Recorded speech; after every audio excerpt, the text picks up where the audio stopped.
Dans l'hypothèse complètement tue, que nous devions très prochainement, pour des causes de pollution, protéger la progéniture humaine, il va falloir préparer ou concevoir une psychologie sociale qui soit adaptée ou qui corresponde ou qui comprenne la présence et l'usage de l'ectogénie, de l'utérus artificiel. Et pour ça, il faut améliorer l'interprétation de la sexualité qui a déjà été débutée avec la psychanalyse, puisque c'est le grand moment de l'Occident, si on peut dire, qui intègre la sexualité dans le psychisme. Alors, c'est passé par une censure, évidemment.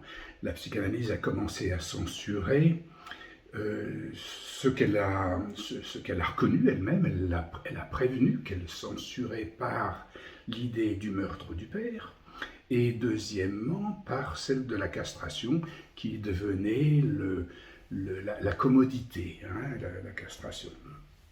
Et donc ça s'est vu donc dans à propos du meurtre du père par Lacan, par la forclusion de la présence du chromosome Y qu'on découvrait à son époque.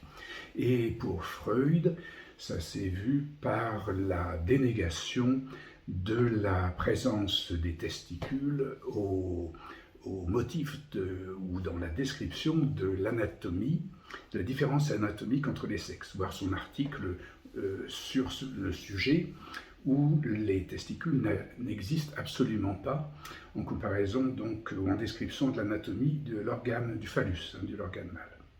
Alors pour cela, on va être très éclairé par l'art et les intuitions, et par exemple alors par la psychohistoire, on fait ici de la psychohistoire, mais il y a un historien, Jean-Michel Defay,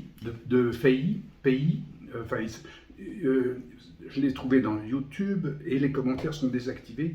Je ne sais pas comment prononcer son nom, mais il a écrit des choses tout à fait intéressantes sur la grossesse masculine, sur la mythologie de la grossesse masculine, qui est évidemment un des thèmes et des sujets qui va nous éclairer sur ce progrès, ou dans le progrès que nous avons à faire maintenant, de cette nouvelle interprétation, de cette interprétation en progrès de la sexualité. Et donc, du FEI nous avertit ou attire l'attention sur, donc je donnerai le lien, mais sur la peinture, une peinture très extraordinaire de Gustave Moreau, qui peint l'histoire de Sémélé dans la mythologie. Et Sémélé était une terrienne, elle était vraiment une terrienne, car elle était, si on peut dire, même pas humaine, d'être la matière, hein, semble-t-il. Et avec, elle est la maîtresse de Zeus, elle veut voir son visage, et elle est effrayée, elle prend feu en voyant, en découvrant son amant si plein de foudre. Et donc elle en meurt, et Zeus, Jupiter, sauve l'enfant dont elle était enceinte de son fée, ou de leur fée, et le cache dans sa cuisse. Ensuite, c'est Dionysios qui naîtra de la cuisse de Jupiter. J'ai cru longtemps, enfin, il y a des apparences. Hein. Athéna naît de son cerveau, d'autres naissent de l'épaule, et j'ai pensé que cette cuisse de la naissance de la cuisse de Jupiter était Athéna. Non, c'est Dionysios. On verra pourquoi il peut y avoir une confusion. Mais l'intérêt, c'est que, une chose remarquable, c'est que ça ressemble beaucoup à la naissance d'Asclépius, qui, lui, dont le père et le fils de Zeus, c'est Apollon, et la femme, Coronis, est aussi enceinte, pour d'autres raisons que le coup de foudre. Elle est exécutée, elle, brûlée, elle meurt dans les flammes aussi, et l'enfant est retiré, c'est Asclépius. Et on retrouve donc des similitudes dans l'histoire, mais aussi dans la symbolique que l'on trouve très typique et que j'ai décrit dans la fonction phallique illustrée par l'iconographie de Asclepius, et que l'on retrouve dans le tableau de Gustave Moreau, où on voit Zeus qui met le pied, qui pose le pied sur cette fonction phallique. J'ai hésité à y croire, mais c'est un petit peu évident.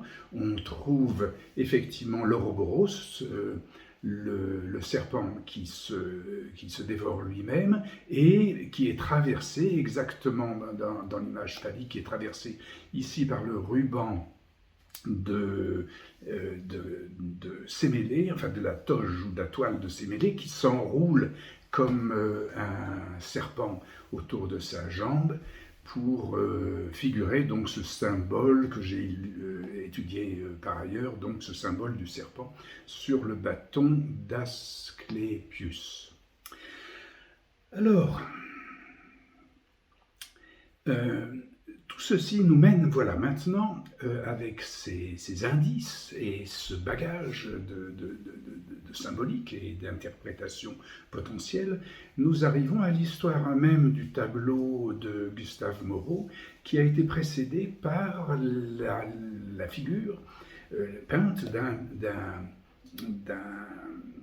Jupiter barbu, qui, dans le tableau final, devient un Jupiter dit hermaphrodite.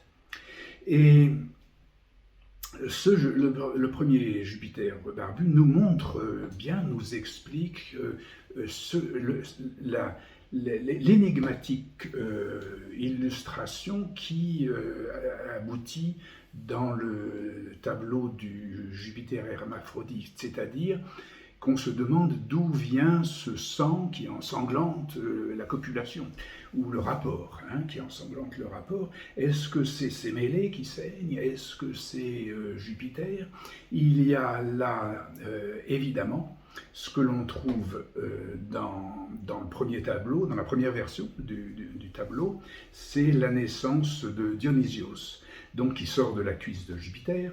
Et on voit là la plaie que Jupiter s'est formée.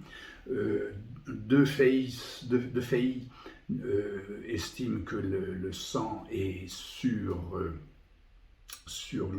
vient d'une plaie de Sémélé, mais il se trompe apparemment assez évidemment, de même qu'il n'ira pas jusqu'à nous indiquer qu'il faut nous diriger notre attention sur l'utérus artificiel, mais il ne se sera arrêté, du Fey, que sur les manipulations génétiques qui impriment les caractéristiques de notre transformation et de la mutation que l'humanité et la psychologie collective est en train de vivre. Alors, voilà l'énigme de la plaie sur ce tableau, où l'on voit donc que tout cela nous signaler l'importance qu'il y a dans cette cuisse et en fait dans l'aine, dans le sphincter inguinal, dans le lieu de la migration testiculaire, et que j'ai souligné comme ayant évidemment toutes les caractéristiques de ce qui donne raison d'être à une pulsion, et notamment donc à ce qu'on appelle la pulsion phallique, et chose donc qui fait partie des castrations de la psychanalyse elle-même, de cette automutilation et du meurtre de son histoire à l'origine de sa cause, et qu'aujourd'hui donc nous pouvons interpréter en progrès et dans la perspective donc de notre maturation proche de la psychologie collective quant au développement de la sexualité et de la gestation et de la procréation.